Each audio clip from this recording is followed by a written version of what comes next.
Assalamualaikum warahmatullahi wabarakatuh. Saya Pramadita. Di sini saya akan mempresentasikan mengenai perbuatan melawan hukum. Di dalam ilmu hukum, kita mengenal adanya perbuatan melawan hukum. Perbuatan melawan hukum itu didefinisikan sebagai perbuatan yang melanggar undang-undang, perbuatan yang bertentangan dengan hak-hak orang lain, perbuatan yang bertentangan dengan nilai-nilai kesusilaan dan kesopanan, serta perbuatan yang melanggar asas-asas umum di lapangan hukum. Unsur-unsur ini menekan pada tindakan seseorang yang dinilai melanggar kaidah hukum yang berlaku di masyarakat. Pengertian dari kata hukum itu sendiri diperluas, yaitu bukan hanya perbuatan yang melanggar peraturan perundang-undangan, tetapi juga perbuatan yang melanggar kepatutan, kehati-hatian, dan kesusilaan dalam berhubungan sosial antar warga, masyarakat, dan terhadap benda orang lain. Dapat disimpulkan bahwa perbuatan yang dianggap melawan hukum bukan hanya didasarkan pada kaidah-kaidah hukum tertulis, tetapi juga kaidah hukum tidak tertulis yang hidup di masyarakat seperti asas kepatutan dan kesusilaan.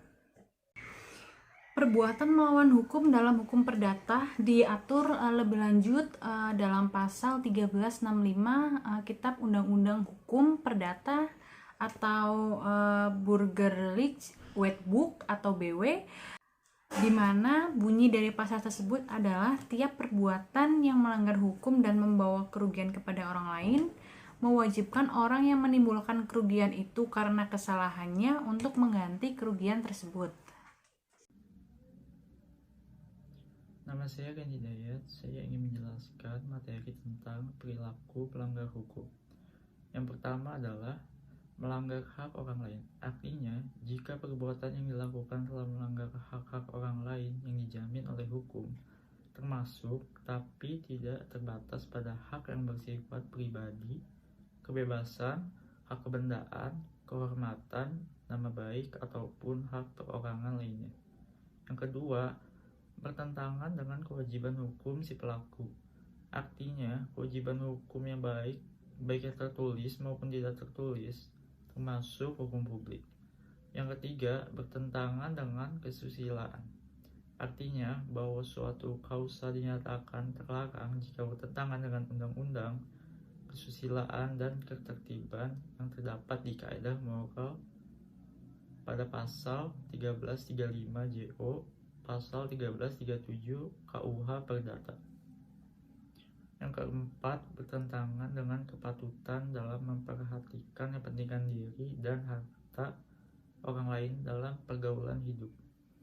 Yang kelima, bertentangan dengan sikap kehati-hatian yang sepatutnya dalam masyarakat.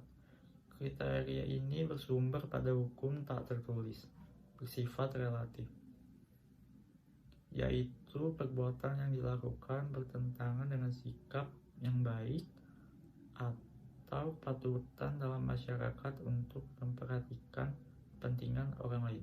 Saya Muhammad Mahrizar Albasti. Di sini saya akan membahas mengenai melanggar hak subjektif, yaitu berarti melanggar wewenang khusus yang diberikan oleh hukum kepada seorang.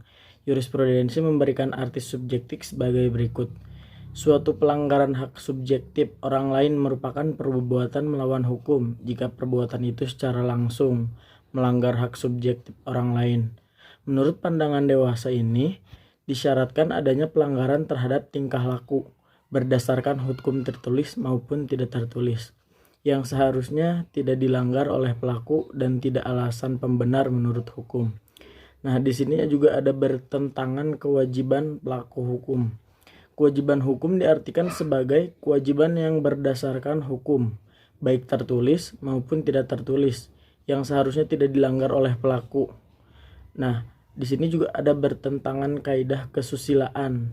Di sini bertentangan dengan norma-norma moral sepanjang diakui dalam kehidupan masyarakat diakui sebagai norma hukum. Bertentangan dengan kepatutan. Dalam hal ini harus diperhatikan kepentingan diri sendiri dan orang lain dan mengikuti apa yang menurut masyarakat patut dan layak. Nah, di sini juga ada istilah kesalahan. Pembentuk undang-undang memiliki kehendak yang menekankan bahwa pelaku perbuatan melawan hukum hanya bertanggung jawab atas kerugian apabila perbuatan tersebut dapat dipersalahkan kepada pelakunya. Istilah-istilah kesalahan tersebut yaitu juga digunakan dalam kealpaan sebagai lawan kesengajaan. Kesalahan mencakup dua pengertian, yakni kesalahan dalam arti sempit atau dalam arti luas. Kesalahan dalam arti luas mencakup kealpaan dan kesengajaan. Kesalahan dalam arti sempit hanya berupa kesengajaan. Kalau istilah kesalahan menurut pembentuk undang-undang memiliki arti yaitu tanggung jawab pelaku atas perbuatan dan kerugian yang ditimbulkan karena perbuatan tersebut. Kealpaan sebagai lawan kesengajaan dan sifat melawan hukum. Saya Widarmanto Lambanua. Di sini saya akan memberikan contoh kasus melawan hukum. Contohnya Nora Alexander yang melaporkan akun yang mencatut fotonya. Di sini Nora Alexander melaporkan pencemaran nama baiknya ke Direktur Kriminal Khusus pada 1 Maret 2021. Ia menuntut pemilik akun WhatsApp yang menggunakan nama dan fotonya untuk berkenalan dengan pria. Kasus Nora tersebut termasuk ke dalam hukum perdata karena menyangkut pencemaran nama baik.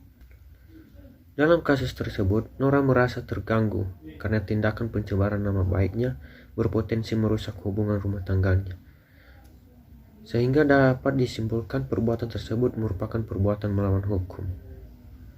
Sekian presentasi dari kelompok kami, kurang dan lebihnya mohon maaf, dan terima kasih yang sudah menonton.